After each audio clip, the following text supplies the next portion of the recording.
Hi folks, welcome to the video. Do read the disclaimer. Very explosive sort of situation in ETFs today. Your silver ETF is not tracking silver is the topic of discussion. It's a warning. If you are a ETF investor, you must watch this video fully. You must understand the tracking of your ETF versus its underlying asset. And if you find any discrepancy, you must act on it. So a lot of people will just buy ETFs and sell ETFs blindly without bothering to see what are they getting in terms of price. Let's say you are buying a stock and it's a liquid stock, Reliance, HDFC Bank, whatever. You'll do a market order and you'll not bother, whether 50 paisa here or there on a 1,000 rupee stock will be there. But in ETFs, that is not the case. And I will show you with silver ETFs how much premium was paid today by unsuspecting buyers. So I can't blame the buyers also because buyers are putting confidence in the ETF market that if they are buying ETF, they should be getting the value that is being represented by the ETF. The regulation should be there that the ETF price cannot go beyond a certain tracking error. But that's not happening. You mean the ETF AMCs cannot hide behind the fact that there is more demand and hence, premiums are going off the rack. Let's watch this. So today there was a post that started it all in my mind that we should be looking at this uh, issue from Mukul. He said all silver ETFs are on fire today whilst MCX silver is down. So what's going on?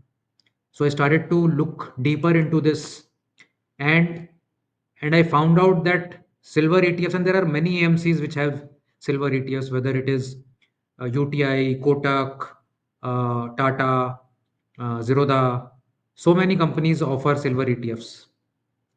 Every silver ETF has a different percentage change from previous day. So you can see one ETF is up 1.7%, the other ETF is up 3%, another ETF is up 4%, another ETF is up 8%. I mean, what is this happening? You have to think about, right? I mean, it can't be that these ETFs are so illiquid that some of them are moving 8%, some of them are moving 1.7%. This can't be a joke, right?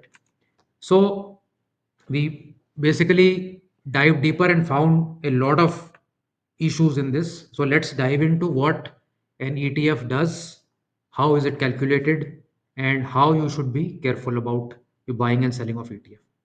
So how does a commodity ETF function? A silver ETF, in the example as we are talking about, it basically collects money from investors to buy physical silver, which is stored in secure vaults. That is the premise on which this entire structure is created. That you are buying a financial unit, and the AMC company, which has floated the ETF, exchange traded fund, is going to buy the physical silver and keep it in their vault or a custodian vault.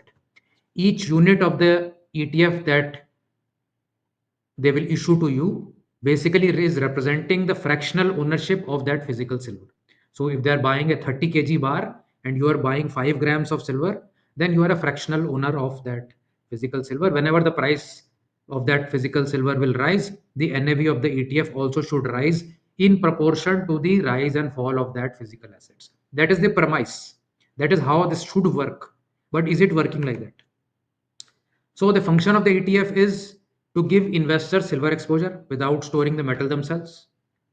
To make silver investing very liquid, simple, just go onto the exchange and trade, buy and sell, instead of going to the jeweler and buying and selling physical metal.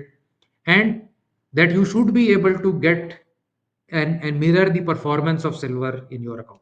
That is the whole idea. Minus small cost. I mean, ETFs are known to be low cost instruments. So minor some small cost that they will charge you, maybe let's say less than a percent a year, you should be able to replicate the price movement of silver. Now, how are they tracking the price? The ETF's NAV is derived from international silver price. So international silver priced in dollars converted to INR, then custom duties are added, GST, etc. All those are added, and ideally, the ETF price and the real silver price should move almost in sync. If silver price goes up, ETF price should go up. Silver price goes down, ETF price should move. Now, the physical silver component, basically the fund house, the AMC will buy good delivery bars, keep them in approved vaults. Each ETF unit is backed by a specific quantity of stored silver, and the auditor will basically annually report that the units and the silver holding are in sync. That's how the entire game is set up. Now let's compare silver ETF charts with silver charts from August 2024. Why I am taking August 2024? Because there was a change in import duty by our honorable finance minister, and hence charts are comparable post that change. So in this chart, you are able to see the derived value of cash market silver, which is dollar price of silver multiplied by 6% duty, which is the white line here. The blue line is that of MCX futures, which is right here, the blue line. And the green line is that of one of the ETFs in the market. So you can see it was all going along reasonably in sync till 2 days back. And now suddenly you see a 20-25% gap between this ETF price and the derived silver price and the silver futures. Now, the AMCs, if you will ask them, they will try to explain it that there was premium in the physical market. Well, the premium on the physical market is only for the new units you are creating. The old units you are creating have to be marked up with that premium if it exists in the market. So it can't be that the old units are not getting that kind of a premium. In fact, anybody who enters the market today has paid, let's say, 20% more price than the silver price.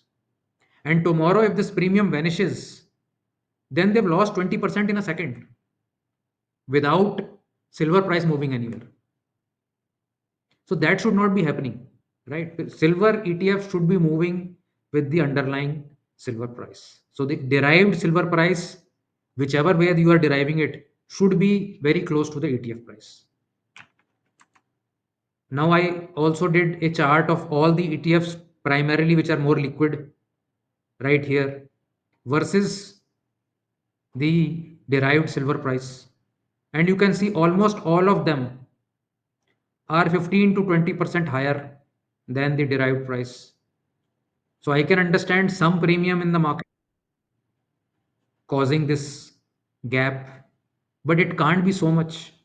And within there, the ETFs, there is one ETF which is 98% performance, another ETF is at 107%.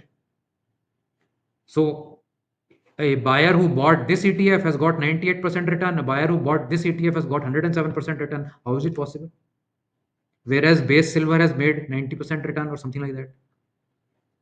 So the existing buyers who had bought earlier, they are enjoying this right now because their whatever value they are holding today is suddenly up by 15-20% out of thin air. Magic. But somebody who's buying today and tomorrow when these premiums will come back to the base price, they would have lost 20% out of thin air, and that's not fair. So this is telling you all the mismatch that is happening since 2 days. You can see silver prices is this white line and the ETF prices is this line. And this is basically some hourly plotting where suddenly today, all ETF prices have gone bonkers in the last 2 days. Now, what is INAV? INAV is indicative net asset value, which is supposed to tell you what is the indicative value of the underlying asset, real time estimate as per SEBI rules. And it should be updated frequently during trading hours basis current market value. And NAV is the net asset value calculated at the end of the day. So INAV is available in your broker terminal along with the ETF price to help you gauge whether when you're buying or selling ETF, is it closer to INAV or not? How much premium is there, right? So that discrepancy can tell you that there is some imbalance in the market. So for instance, uh, when I looked at all the ETFs listed here, I found that just one day returns on ETF is, uh, you can see, some are at 1%, some are at 8%, all over the place. Today's fall from intraday also is all over the place. Some ETFs went up and fell 10%. Some ETFs went up and fell only 2%.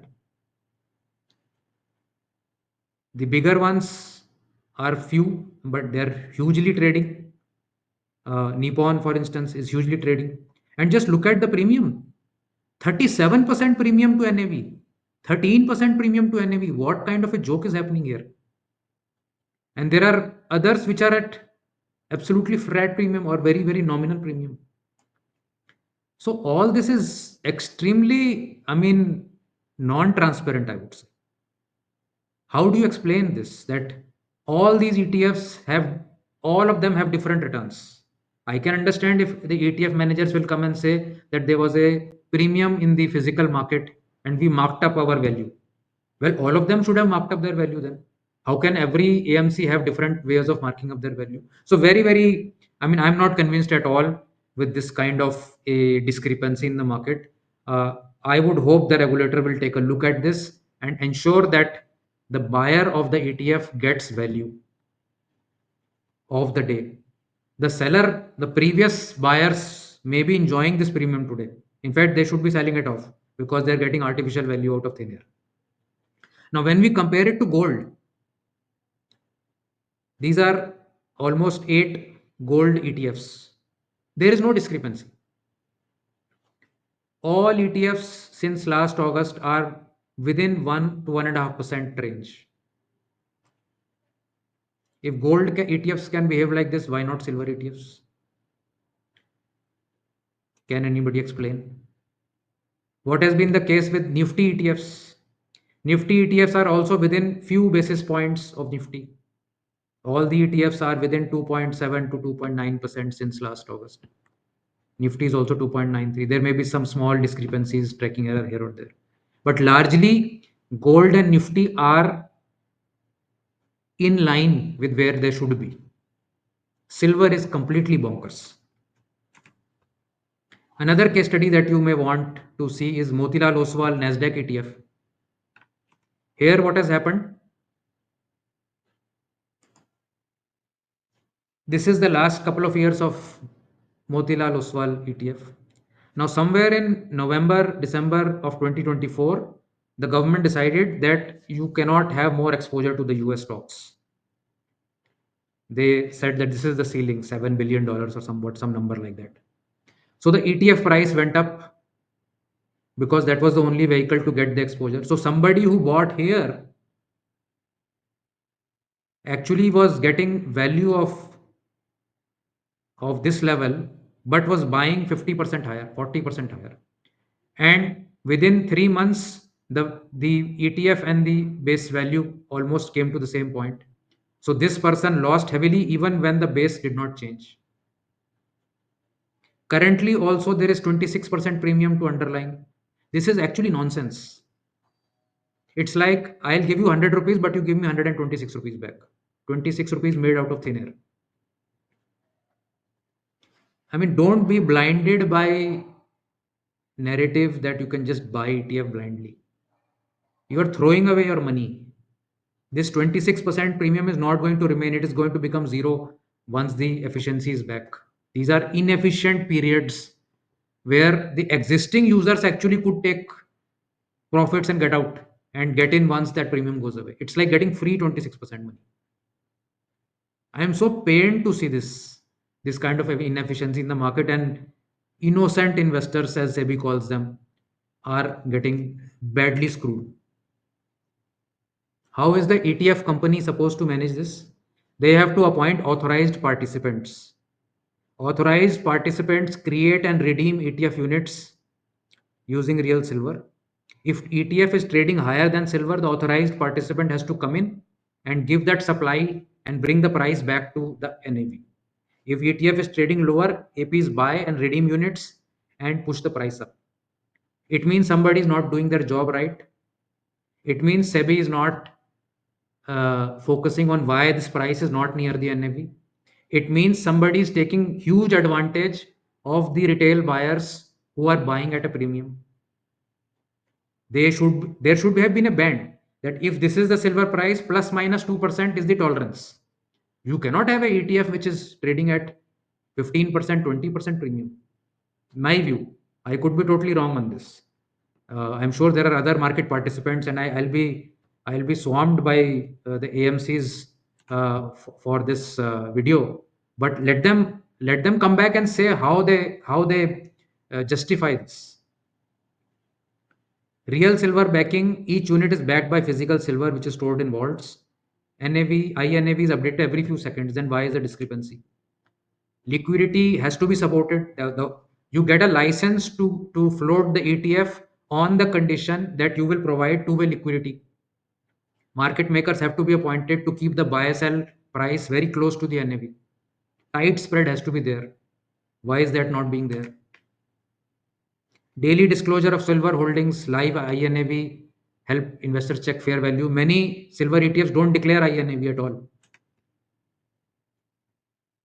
Then India specific factors are there. Import duty, currency moves can cause some short term mismatch, but this much, I don't know. The authorized participant should quickly adjust prices through creation and redemption to realign with silver. Few minutes, few seconds, everything is automated these days. Why can't it be done?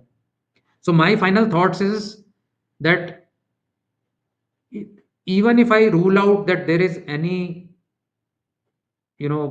motivated effort to shortchange the investors, things are being very poorly managed. It would be better for investors to go buy a silver ETF in the US markets where there is razor thin margin between price and the ETF price. Why should anybody pay 20%? You can go and buy silver, physical silver, you're getting it at 8%, 9% premium. Why should anybody buy 20% higher on digital and ETF silver? It makes no sense to me at all. They should have stepped in. They should have ensured that nobody is buying the ETF at ridiculous prices. In fact, SEBI should come out with, I mean, if SEBI is having all kinds of circuits for stocks, let there be circuits for ETFs that NAV is there, plus minus 2%, nobody will be able to trade. Let the AMCs declare the NAV every 5 seconds, every 10 seconds. I think that kind of a protection is needed if things are running this kind of a completely amok in terms of pricing. So whenever you are buying ETFs, do not blindly buy ETFs. Look at the value what you should be getting. Look at what the price is. If there is a gap, understand that you are paying excessive amount for that same underlying, and you may not get that premium when you go back to sell. The premium will vanish any day. Please let us know in the comments how you like this content.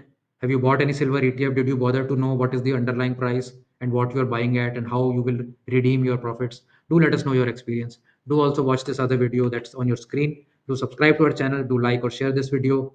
Certainly with everybody you know who has invested in silver ETF. Thank you. Bye bye.